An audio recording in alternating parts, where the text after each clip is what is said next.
curto prazo, a curtíssimo prazo, só um órgão pode pacificar o país e mudar esse estado de coisas, que é o Supremo Tribunal Federal. É curto prazo.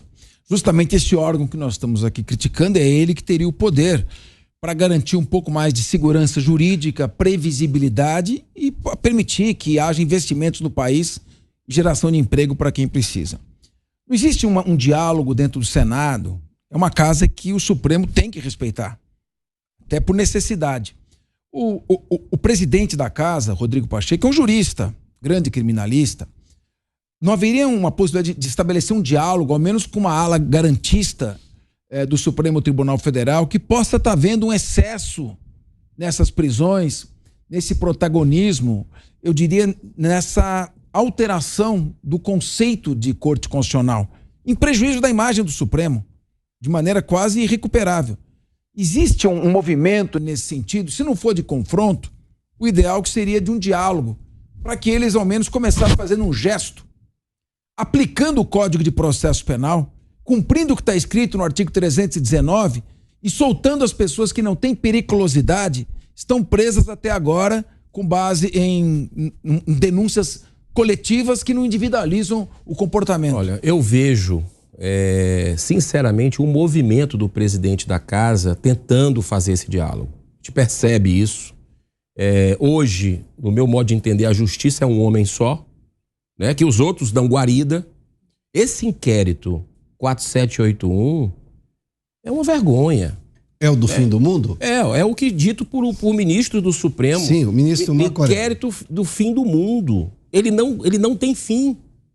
Ele não tem fim. Não existe isso no nosso ordenamento jurídico. Você sabe mais do que eu.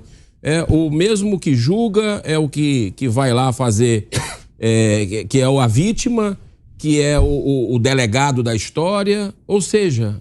E os acusados não têm foro privilegiado. Não tem foro privilegiado, não tem direito à defesa. Nós vamos fazer, depois de muita batalha, nós conseguimos fazer uma audiência pública agora, nessa semana, quinta-feira, 14 horas, lá no Senado Federal, para ouvir advogados das pessoas que foram detidas, que estão presas ainda, que não têm acesso aos autos.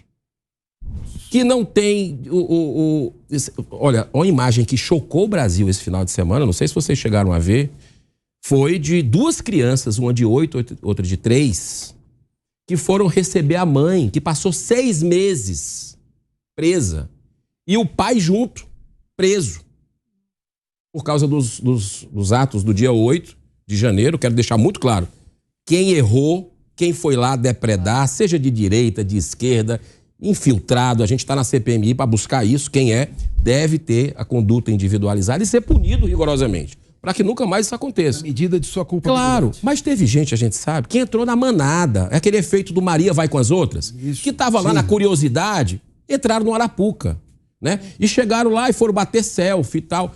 Essas pessoas, você pegar um pai e uma mãe preso, com 2 filhos pequenos, cuidados pela irmã, que deixou a faculdade para cuidar dele, que deixou o emprego que tinha, e eu conversei com ela, e as crianças se sentindo abandonadas, se sentindo rejeitadas. Não tem nada no mundo, não tem dinheiro no mundo que vai recuperar esses 6 meses dessa situação. E o pai continua, a mãe solta com tornozeleira eletrônica, e o pai continua preso. E essas pessoas estão lá. Eu já fui na Papuda, já fui lá na Colmeia, e a gente vê uma situação assim de gente com comorbidade ainda presa. Mas isso não incomoda os senadores? Isso incomoda, isso aí, muitos senadores têm se posicionado com relação a isso, né? Temos levado isso ao presidente do Senado, né? Ele tem estabelecido esse diálogo, mas precisa ter um gesto do Todo-Poderoso Supremo.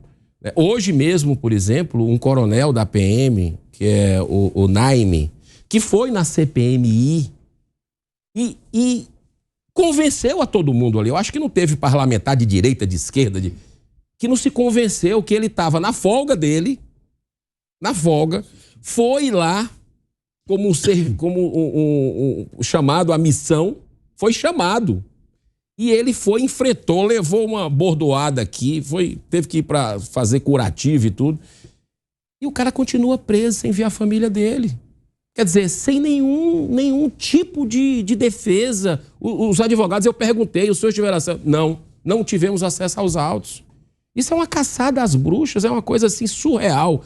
Tem aquela música do Nenhum de Nós, que diz, mas o ódio cega, né? Sim. Eu acho que cega. A súmula vinculante 14 do Supremo Tribunal Federal, do Supremo, e é vinculante, dá a qualquer investigado ou acusado o direito de consultar os autos e ver as provas que já estão juntadas. E é o Supremo descumprindo uma súmula vinculante. Então eu digo, não seria o momento de se procurar um diálogo, porque essas pessoas estão presas sem culpa formada, com base numa denúncia absolutamente vaga, imprecisa, ninguém sabe o que fez, o que cada um fez, e com o Código de Processo Penal dando amplas possibilidades de responderem em liberdade. Agora, eu perguntaria ao senhor, quem é o cidadão que estava dentro do prédio do Palácio do Planalto ou do Supremo, quebrando o relógio que Dom João VI trouxe para cá com a vinda da família real em 1800. Quem é aquele cidadão? Até agora ninguém sabe. Eu tô querendo saber Quem isso. é ele? Eu tô querendo saber, sabe o que também? Cadê as imagens do Ministério da Justiça? Por que o governo Lula decretou sigilo nessas imagens? E a CPI blinda para que a gente não vote esse requerimento. Por que esse medo? Porque a Força de Segurança Nacional foi chamada, tem um ofício pelo ministro Dino, um dia antes. E onde é que estava essa Força Nacional? Ninguém sabe.